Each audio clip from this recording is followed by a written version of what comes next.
Welcome, everybody. On behalf of the Numata Center for Buddhist Studies at UC Berkeley, it's my pleasure to welcome you to the inaugural Yincheng Distinguished Lecture on Buddhism. This annual lecture series is funded by a generous gift from the Buddhist Tzu Chi Charity Foundation, and I want to give a special shout out to Dr. Rui-Sheng He, the convener of the Tzu Chi Academic Committee, who has been working actively to support the academic study of Buddhism both at Berkeley and at other major research centers around the world. So it's fitting that our inaugural lecture today is given by Professor Esther Bianchi, who is not only a renowned scholar of Chinese Buddhism, but also a good friend of our program, who is now serving as the visiting professor here for the third time. Esther is a professor of Chinese religions and philosophy in the Department of Philosophy, Social Science, and Education at the University of Perugia. She's also the coordinator of the Double Degrees in World Religions and Philosophy program and in the Cultural Heritage, Religion, and Society program. And those double degrees are in conjunction with the Department of Religious Studies at Furen University in Taipei. She holds quite a number of other research affiliations, which I'm not going to read all of them here, but it includes a research fellow of the Wu Tai International Institute of Buddhism and East Asian Cultures, and she's part of the research project Chinese Buddhism in Globalization, States, Communities, and Practices of Religion, which is supported by a Henry Luce Foundation grant. Her research focus is on the religions of China, particularly Sino-Tibetan Buddhism, Chinese Buddhist monasticism, the revival of Buddhist monastic discipline in China, and more recently, the rediscovery of early meditation and spread of Theravada meditation in modern China. So Esther is the author of a slew of books, including in Italian, a volume on the 5th century pilgrim Faxian, an important work in Italian also on Taoism, an English book, The Iron Statue Monastery, a Buddhist nunnery of Tibetan tradition in contemporary China. I counted at least 8 edited or co-edited volumes on modern and traditional Chinese Buddhism, on Vinaya in China, on Sino-Tibetan relations, and a slew of other topics. She's also authored over 50 articles, book chapters, encyclopedia entries in Italian, English, and Chinese. So the sheer range of Esther's interests and research is remarkable, extending from medieval to modern Chinese religion, to the Chinese engagement with both Tibetan and Theravada Buddhism, to the reach of Chinese Buddhism to the West, and particularly Italy, which we're going to learn about. She's also methodologically dexterous, often combining rigorous textual and philological analysis with feet-on-the-ground ethnographic work. And this combination of historical and textual studies with anthropology is, to my mind, key to a really deep appreciation and understanding of Buddhism. So it's a great pleasure to have Esther here today, who's going to talk about Dharma in diaspora, religiosity, and Buddhist practices in Italy's Chinese communities. So join me in welcoming Esther. So thank you so much. My gratitude to Professor Scharf for this very nice presentation. And of course, I want to express my gratitude to the InGen network, to Sanjot Mehendal for the organization and the usual kindness, to the group of Buddhist Studies, and to all of you who are here today. So this is the poster, and this is my first slide. So today, in this presentation,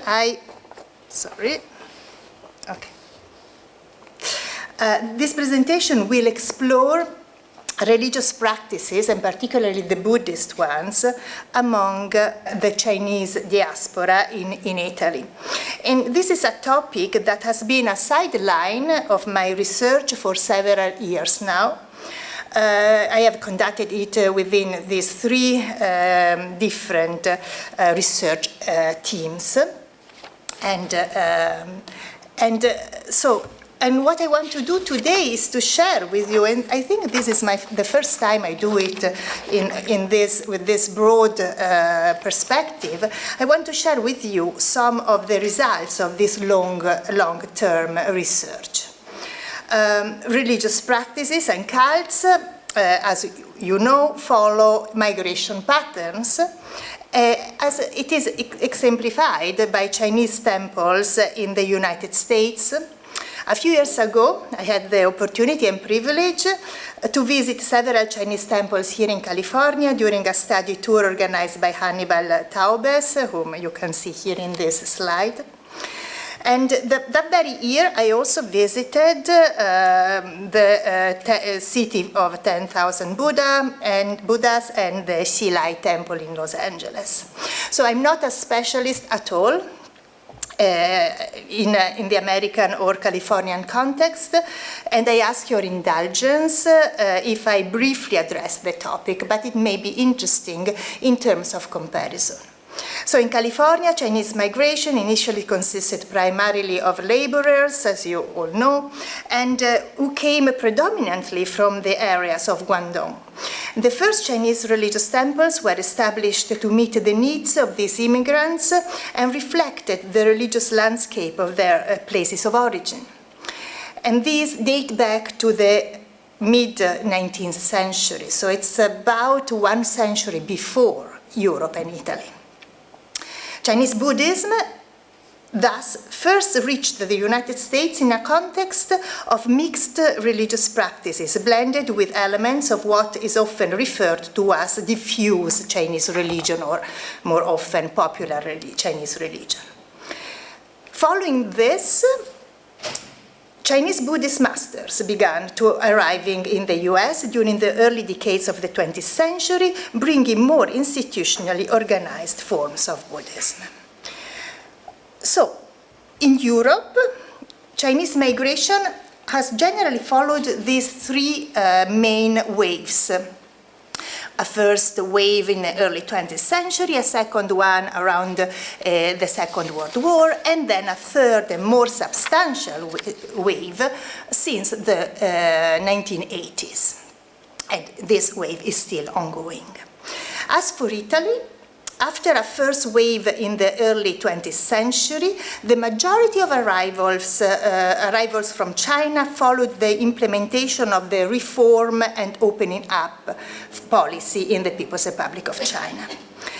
The migrants are primarily labor migrants, so in addition to manufacturing, we have commercial activities, gastronomy, catering.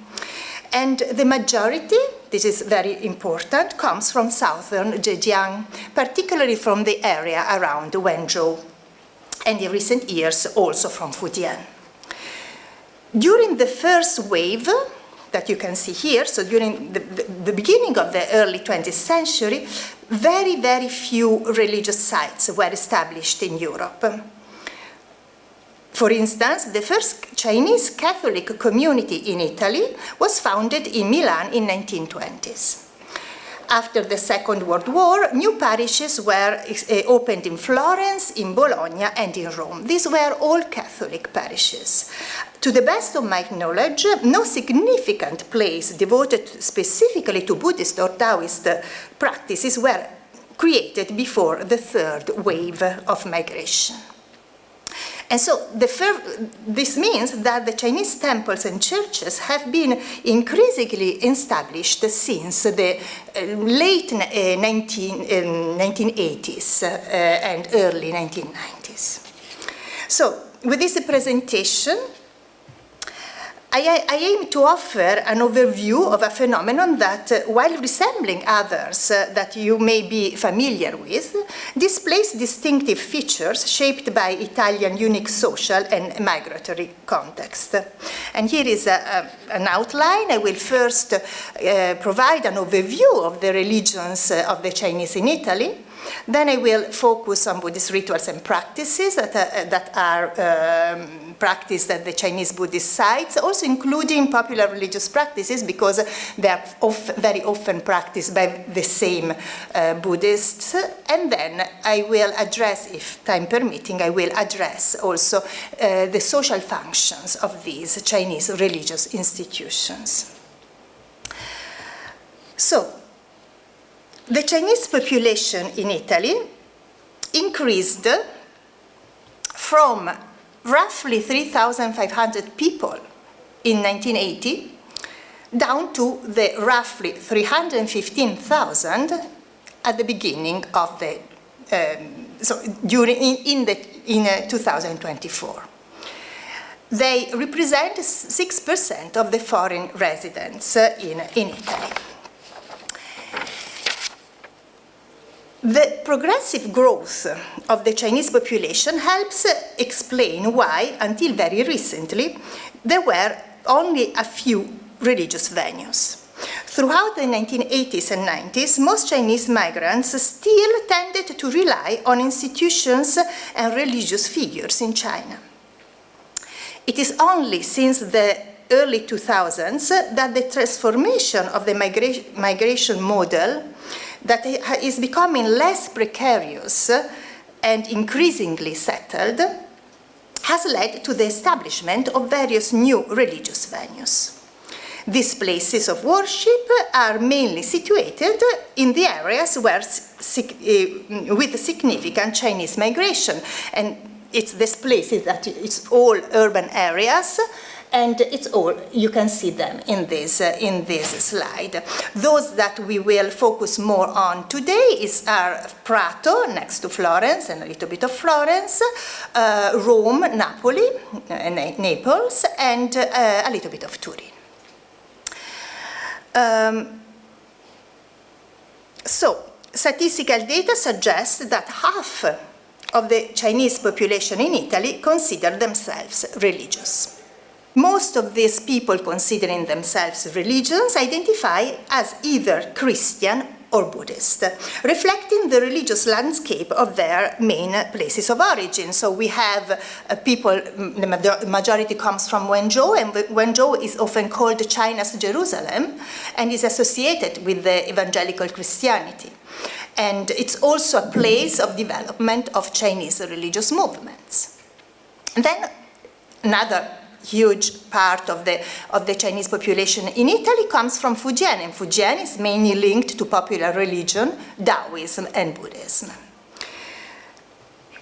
So, one can discern a distinct local flavor within these communities, even when, and it is the case of the evangelical church, but also the case of some of the Buddhist institutions that we are going to talk about today. So even when the priests or the monastics belong to these global networks and usually come from places that are different from the places of origin of the migrants.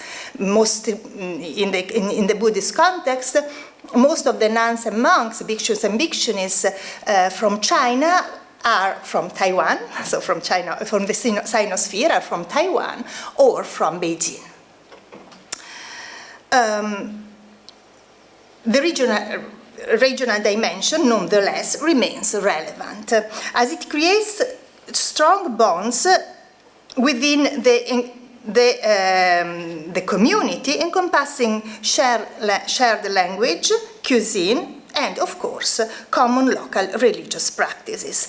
And the case of Prato Puhuas is very significant in this regard, as the lay Buddhist, the board that administers the temple, decided to get rid of the bhikshunis from Beijing for bhikshus from Wenzhou, because they say they feel more comfortable and they feel they are more familiar. And this picture, you cannot understand why it's there, but I was sitting there and I wasn't understanding a word because they were talking Wenzhouhua. Okay, so it's very, very prominent in this context.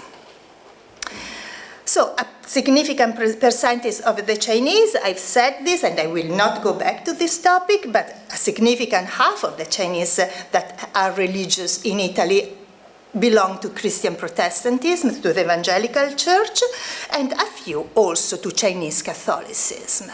And this picture, which I owe to Eva Salerno, is particularly interesting. But the other half, let's say, they devote to Chinese religious practices, Buddhism, as we shall see today, but also Taoism, that are observed. Taoist practices are practiced in temples, which are often devoted to popular religious practices, and it is a widespread, yet less visible and yet not studied phenomenon, that of the so-called temples in garage. They escape attention, so they are difficult to be found. Then we have Taoist practices and popular religious practices. Then we have new religious movements that are also present in Italy. Here in the picture you can see one of the two venues in Italy of the Guanyin Città Dharma Door. It's a controversial new movement, very Buddhist in nature, and also two venues of Iguantao. Interestingly, and not surprisingly, considering the inclination to religious pluralism among the Chinese, many of the people declare to combine Buddhist or Christian practices along with the popular or Taoist practices. So despite the grassroots nature of the phenomenon, transnational forces also play significant roles in the development of religions within a migration context. They may be religious organizations based in the People's Republic of China, Taiwanese religious networks, or global religious organizations banned in China, such as the Church of Almighty God. And they may have specific agendas aligning with the People's Republic Belt and Road, for instance, or pursuing the expansionist ambitions of religious groups for the Taiwanese ones, and of course also seeking asylum from the Italian government for the controversial movements. So before I conclude this introductory this overview, I think a few words should be said about the legal status of these institutions. So, a few Chinese Christian communities may be offered to share worship space with Italian churches, primarily, of course, Catholic, but also Valdesian. And within the Chinese Buddhist temples in Italy, one, Rome Huaiso, has the legal status of religious site since it is a member of the Union of Italian Buddhists. The Union of Italian Buddhists is the state-recognized representative of all Buddhists in Italy. And so to be recognized as a religious venue, you have to be a member of this. These are, believe me, the very, very minority. The great majority of the religious institutions of the Chinese in Italy fail to obtain official recognition as places of worship and are instead registered as cultural associations. And this is important to be and should be kept in mind in order to understand some of the dynamics that we are going to see today. So this is what Samuele Molli calls, as a sociologist of religions in Italy, calls the Italian paradox, where there is a clear misalignment between the de jure and the de facto religious pluralism. Okay, so now we will start to talk about Buddhist rituals and practices among the Chinese in Italy. And so the two most active Chinese Buddhist temples in Italy are Huaisi, the first one to be founded in 2005. As you can see, it's really very, very recent phenomenon. And this place, since 2012, it has begun to be connected with the Taiwanese Zhongtaishan, one of the 4 big mountains of Taiwanese modern Buddhism. On the other hand, we have in Prato, Puhuasi, which was founded in 2009. More recently, additional Chinese Buddhist temples have been established. For instance, in 2016, a sub venue of the Huaisi was established in Prato, and it's again connected with Zhongtaishan. And then there are 3 venues that we will address today quite a lot that are connected with the Beijing Longquan, so it's the Longquan network. And then we have different places in Monza, another one in Rome, which is connected with the Shaolin European Association, and then there is Iguantao, that is not strictly speaking Buddhist, but the 2 venues call themselves Fotang, so Buddha halls, and are perceived as Buddhist by the migrants, and one in Città, as I said before, and also a venue of the Ziji, the Ziji Foundation, which is in Rome. So these are the only actually Buddhist sites that for the Chinese in Italy. So these sites were all established by mainland Chinese migrants. And so mainland Chinese migrants, predominantly from Wenzhou and also from Fujian, constitute the majority of the lay community and temple goers. Other groups that are becoming increasingly relevant are 2nd and 3rd generation Chinese students studying abroad. There is only a very small number of people from Taiwan, and a very marginal presence of Italians or other local population that is worth quoting, because it kind of tells us that there is probably a tendency, an ongoing tendency towards a more involvement of the Italian population, and this is still very, very marginal aspect. So, the vast majority then is constituted by lay practitioners that are from Wenzhou. They are mainly women, business people, or manual or industrial workers, and they tend to have a relatively low level of formal education. They range from volunteers who regularly visit the temple, also on a daily basis for meditation sessions or other rituals, or to occasional visitors during traditional Chinese festivals. A noteworthy development in membership has to do with the 2nd and 3rd generation Chinese and with the Chinese students studying abroad. They, of course, have a higher level of literacy.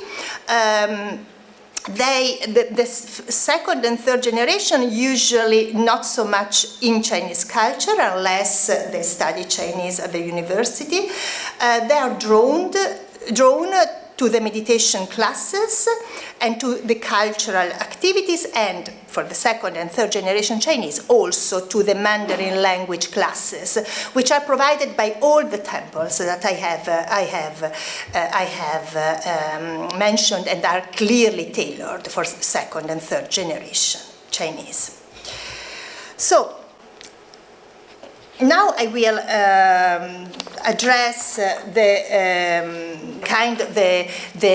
Buddhist temples that I am more familiar with, and it's 2 groups, as you can see. One group related to Taiwan Zhongtaishan, the other one related to this temple in Wenzhou, and then and the third group is the network of Longquan's, the Longquan network. So I will address 4 different rituals or practices. We will first talk about establishment of temples, then we will address the more ritual aspects, so rituals, liturgies, and particular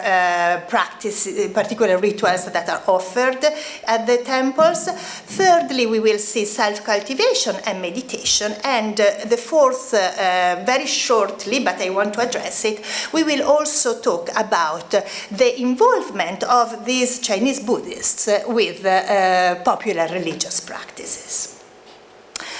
So, establishment of temples. Most of the Buddhist temples in Italy are non-purpose built temples. They are established and owned or rented by local Chinese lay Buddhists. They are located in urban areas or suburban areas. Inside existing buildings, usually warehouses, that are reconfigured and repurposed. A very typical case is the one of Yue Guangsi, which is located on the 2nd floor of a factory in Florence industrial area. You can see that it's an industrial area if you look outside the windows over there. And the same is true for Huazhang Meditation Center in Prato, which is located in a former mechanics workshop in the industrial area within Prato, Chinatown. This, in a way, could also be stated for Puhuas, for the main temple that we have already seen in Prato. But as a matter of fact, in the case of Puhuas, we could say that it represents a step further in the process of establishing Chinese temples in the Italian landscape. In fact, the lay board running the temple has invested in enlarging and remodeling Puhuas premises. Here you can see the collection of offerings for the purpose of this renovation, and this has transformed Puhuas into a temple monastery equipped with lodgings for monastics and configured as a specifically Buddhist space. And then the same could be said also for Huayi-Si. When Huayi-Si in Rome, the premises, which are located in a mainly Chinese industrial area on the outskirts of Rome, the premises were extensively reconfigured and modified before the Taiwanese bhiksunis moved in. So here we have a situation that is in between. It has been reconfigured but largely changed into a kind of a purposed temple. The third phase, which is not yet reality, as you can see from the slide, will be represented by the direct establishment of purpose-built temples. This is the project of the Juntaishan, that is constructing a large-scale purpose-built Chinese Buddhist temple in Campi Bisenzio in Tuscany. In all these cases, including this one, and it should be noticed that ownership typically remains in the hands of the local lay communities, with monastics invited as guests. So, significantly, Rome's Huayi-Si houses Buddhist relics, which are venerated on the main Buddha altar, but not so the subsections of the temple. And relics will be brought from the Juntaishan headquarters to Italy to be enshrined in the new complex in 2027. Also, Puhuas, after the renovation, enshrines a reliquary located in the Mazudian, And relics are worshipped also in the Yueguans, Florence, which they were received from the main temple of this network in Holland. And it should be noticed that the establishment of relics, the enshrinement of relics within the sacred area is a distinctive feature of temple establishment in Chinese Buddhism. So I take this as signs of increasing rooting of Chinese Buddhism in the Italian soil. So very quickly, chronologically, the first temple to be established in Italy was Huais in Rome. It's November 2005.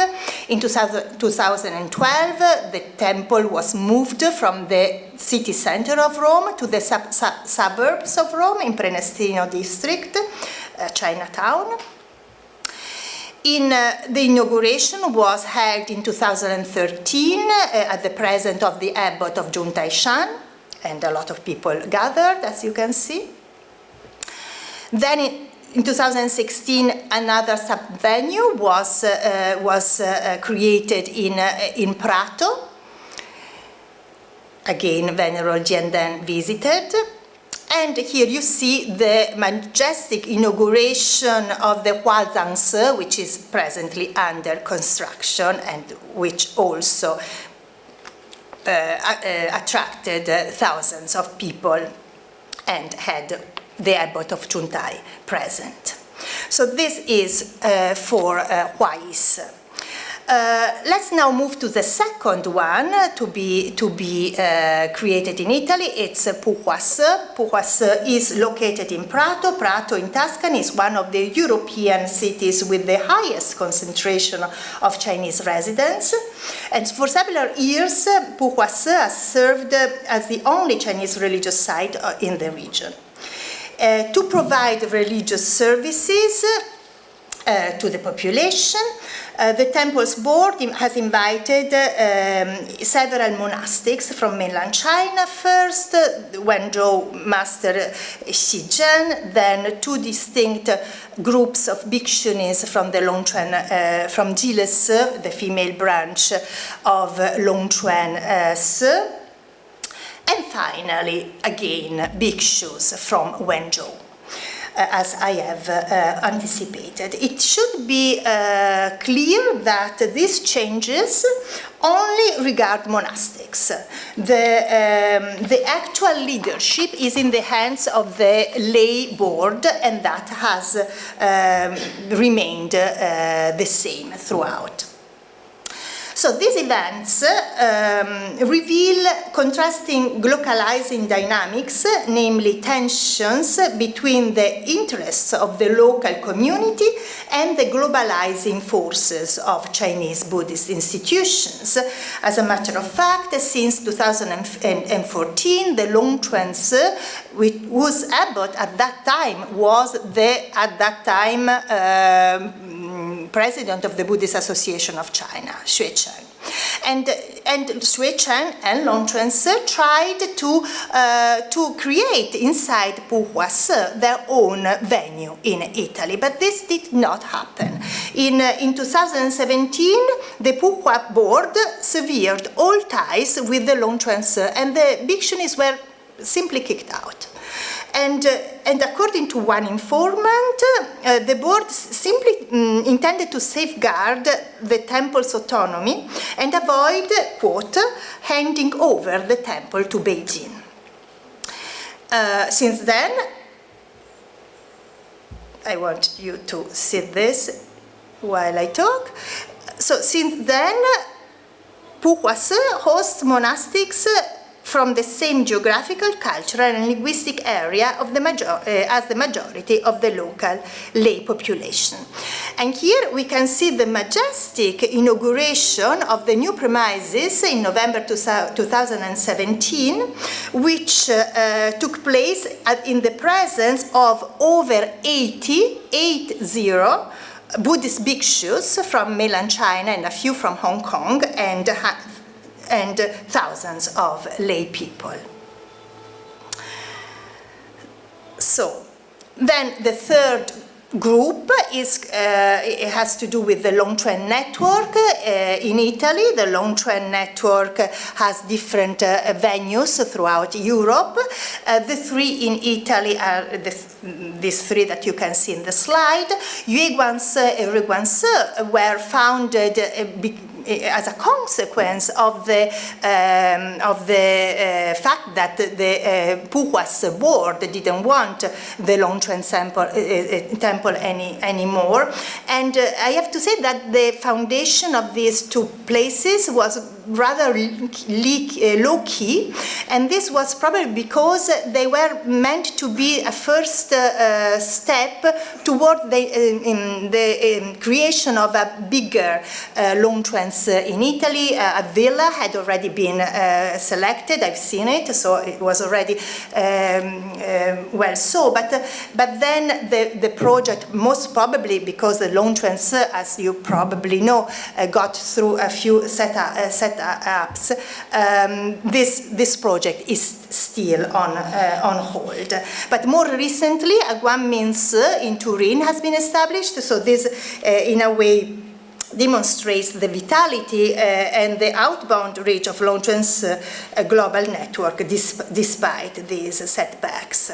And just to conclude this part, I wish also to say that these various Chinese temples appear and declare, at least on the surface, to wish to avoid stepping on one's other's toes. Nevertheless, in the very recent years, competition among the different centers has become intense, particularly in Prato, and it often manifests itself in demands of exclusivity from the lay devotees. So now, liturgies and rituals. So all the temples that I am addressing here provide daily chanting services, weekend celebrations, and then ceremonies on the major religious dates of the Chinese calendar that you can see in the slide.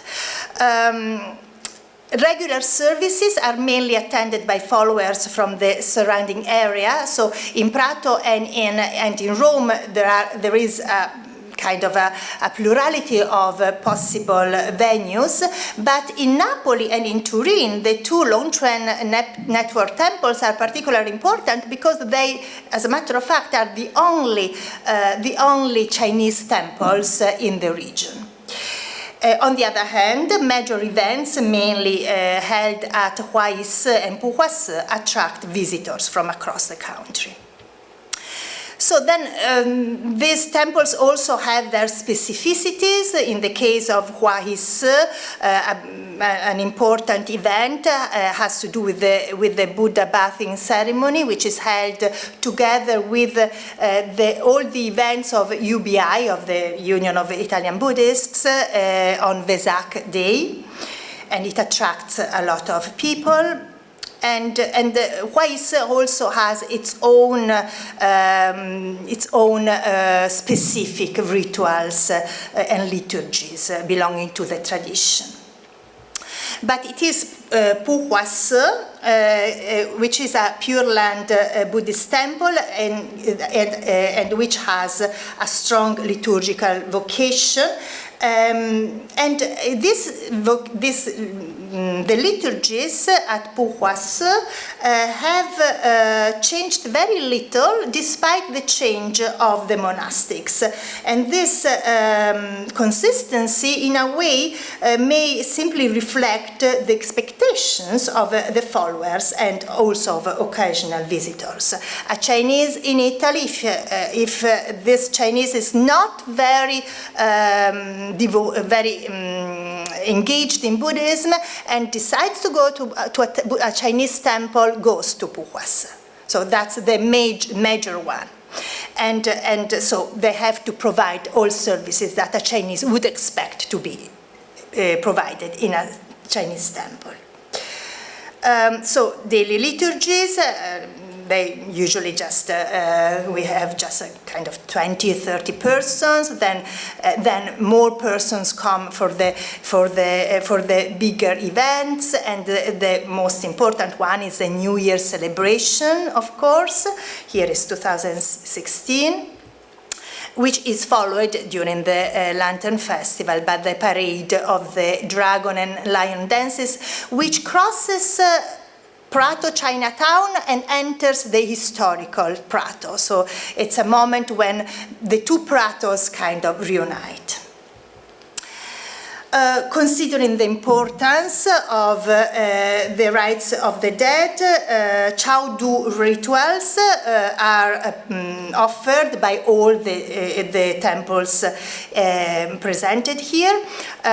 For instance, we have Chow Jian Pu Fo, a collective liturgy to transfer merits to the deceased during the 48 days of the Antarabhava. And this is provided by the Longchuan temples.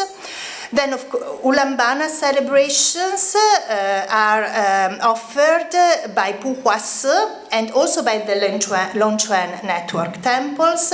Pu Hua Se organizes the most the Ulambana celebration on a bigger scale, and it does also organize, usually in the late afternoon, the Fanyan Ko, so feeding the burning mouth, an elaborate tantric rite for feeding and relieving hungry ghosts.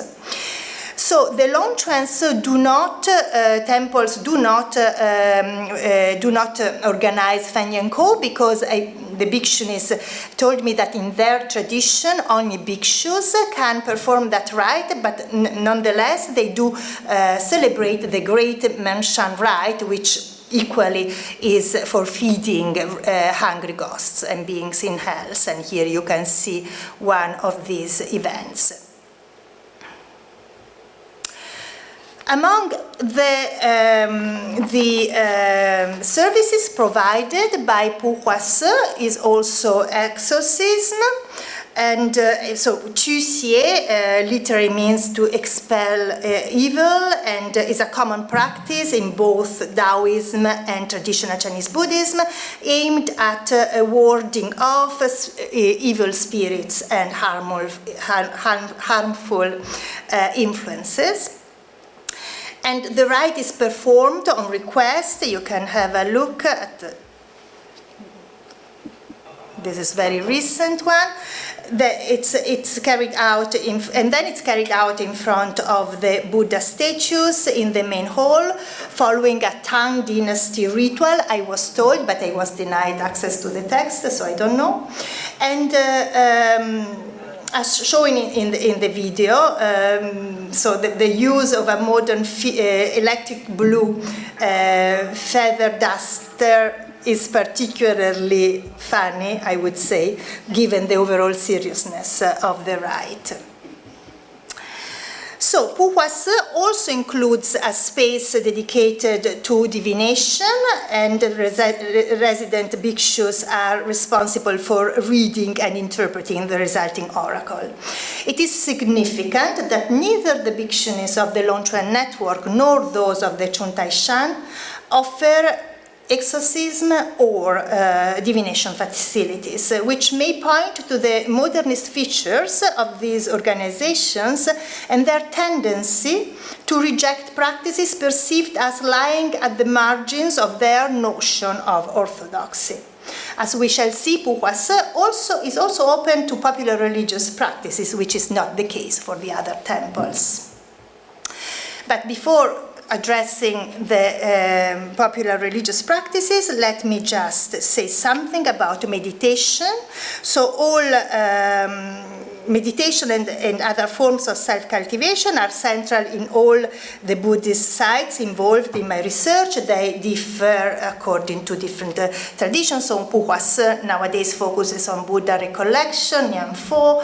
The Jiles Bhikshunis mainly focus on Chan meditation, but also include other forms, following the Longchen's ecumenical meditation toolkit.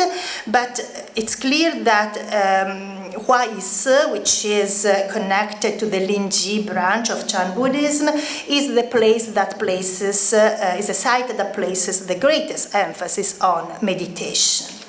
And so generally speaking, even if all these venues may provide instructions in meditation or even a space or even a schedule for meditation, meditation is or other forms of self-cultivation are largely remain in the domain of individual practices. This is true for all the temples, but for Hua Yi Se. In the case of Hua Yi Se, meditation is institutionalized and is perceived as a communal activity. They offer meditation classes for Chinese laity, children, Italians, half-day meditation retreats, online meditation during the pandemic, and so on and so forth. The kind of meditation that is practiced is the one according to the distinct style of Chan meditation of the founder, Wei Jue. And here you can see the techniques. So breath counting is considered to be for beginners, and then the highest is the San Hua Tou practice. And as in all Jun Taishan sites, whether in Taiwan or abroad, participation in meditation classes is highly structured, organized into progressive levels that ultimately enable participation in 7-day retreats at the Jun Taishan headquarters in Taiwan, and I was there last year. So you can see here some of the Hua Yi Se devotees in Puli. So in the contemporary era, speaking of individual cultivation also requires addressing the use of the internet and social media, so a major trend, which is a major trend within Chinese-speaking communities. The use of dedicated WeChat and WhatsApp groups is pervasive across all the temples that I have mentioned today. And some Buddhist institutions also offer some more structured services, such as teachings that can be followed remotely on YouTube, or regular online meditation for persons that are not based in Rome or in Prato. So, since I don't have much time left, I will not give you much about these popular practices. We can eventually go back to this topic later in the Q&A. I just wanted to say that as it is well known, many self-identified Chinese Buddhists have a broad understanding of Buddhist practices and beliefs, and they may at the same time also embrace popular religious practices. So popular religious, diffuse the religious, live the religion. It means those practices that do accommodate Buddhists, Taoists, local cults, and even Confucianism. You have here a list. What I want to say here is only that in the case of the Chinese in Italy, there are some of these practices are specific from the areas of origin of the Chinese, such as the Taoist cult of the Lady of Lin Shui, or the Taoist ritual which is performed to safeguard children born abroad. They are both Taoist and both local from Fujian. And the venues for these popular or diffuse practices can be many and include Puhua Se. So in Puhua Se, you do have popular religious deities that are accommodated. Okay, so So very, very quickly, something about the social functions of the Chinese religious institutions. So they all have a multifunctional. There is a multifunctional character of the religious institutions in diasporic context. They are safe shelters or source of resilience. They mobilize ethnic resources and advocate for the diaspora within, I quote, often precarious and xenophobic social environments. In general, they are a resource for migrants to rebuild a positive self-image and to cope with the difficulties of migration, including various practical aspects of daily life. And so they are sites of social encounter, also for the religious business nexus that is very, very prominent in the case of evangelical churches, but I did find it also in Puhua-Se.